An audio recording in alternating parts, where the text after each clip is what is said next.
de la transition, le colonel Assimi Goïta a reçu cet après-midi une délégation conduite par le ministre d'État, ministre de la Défense de la Côte d'Ivoire et du ministre des Affaires étrangères du Togo. Au centre des échanges, la situation des militaires ivoiriens détenus au Mali. Après cette audience, la délégation a échangé avec le ministre des Affaires étrangères du Mali et celui en charge de l'administration territoriale, rencontre qui a permis aux différentes parties de convenir sur un mémorandum qui servira de base pour un dénouement heureux de la situation entre le Mali et la Côte d'Ivoire. Fousseini Tounkara pour plus d'explications. Le ministre d'État, ministre de la Défense de la Côte d'Ivoire et le ministre des Affaires étrangères du Togo à la tête d'une forte délégation reçue par le président de la transition. Cette audience élargie à certains membres du gouvernement a essentiellement porté sur la situation des militaires ivoiriens en détention ici au Mali. Une situation qui met à froid les relations bilatérales qui existent entre le Mali et la Côte d'Ivoire depuis quelques mois. Comme vous le savez, il y a eu un malentendu entre la République du Mali et la République de Côte d'Ivoire il y a de cela quelques mois. Il était bon que nous puissions nous rencontrer pour en parler et c'est ce que nous avons fait avec nos frères maliens. Et le président Assimi Goïta nous a fait l'honneur de nous recevoir pour que je puisse lui transmettre les messages du président Ouattara, ce que nous venons de faire. La rencontre s'est passée dans un esprit fraternel, de compréhension mutuelle. À la suite de cette audience, la délégation ivoiro-togolaise a eu un temps d'échange plus élargi avec le ministre d'État, ministre de l'administration territoriale et de la décentralisation et le chef de la diplomatie malienne.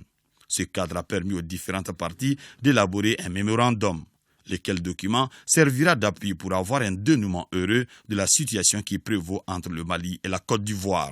Depuis quelques mois, nous sommes dans cet exercice de discussion, de dialogue, parce que depuis le début, pour notre part Mali, le président de la transition, son Excellence le colonel Assimi Goïta, a indiqué que cet incident malheureux qui a rendu les relations difficiles entre le Mali et la Côte d'Ivoire, pour pouvoir les surmonter, nous privilégions toujours la voie du dialogue, la voie diplomatique, pour pouvoir trouver une issue par rapport à cela. Et ceci, il l'a réitéré malgré le fait que la question soit portée devant les instances judiciaires, mais elle ne peut être réglée en oubliant la profondeur et la densité des relations entre le Mali et la Côte d'Ivoire.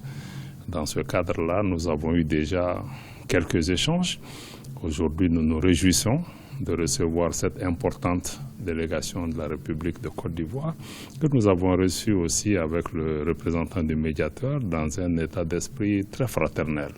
Je dois dire que depuis leur arrivée, nous avons pu noter, en tout cas la volonté de part et d'autre, d'œuvrer à pouvoir surmonter cet événement en préservant les liens qui existent entre nos deux pays.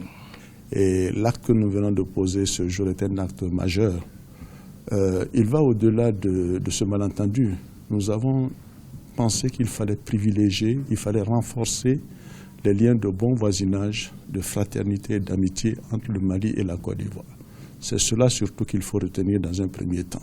Dans un deuxième temps, bien entendu, nous avons parlé de l'affaire des 46 soldats et comme l'a dit le ministre Diop, c'est une question qui est en voie de résolution et nous pouvons dire que nous venons de faire un voyage fructueux ici en terre malienne et nous ne pouvons que remercier le président Assimi Goïta et toute son équipe.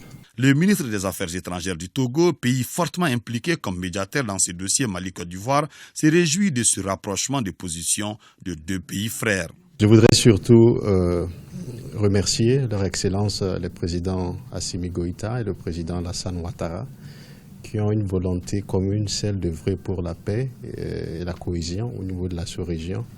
Et je voudrais aussi vous renouveler l'encouragement du président Faure Gnassingbé qui pense que pour notre région, il faut que tous les pays puissent travailler en paix et en sécurité. Donc nous sommes heureux en tant que médiation et représentant du président de la République togolaise, le président Faure Gnassingbé, d'être témoin et co-signataire de l'engagement que les deux parties, la partie malienne et la partie ivoirienne, a pris ce soir ici à Bamako.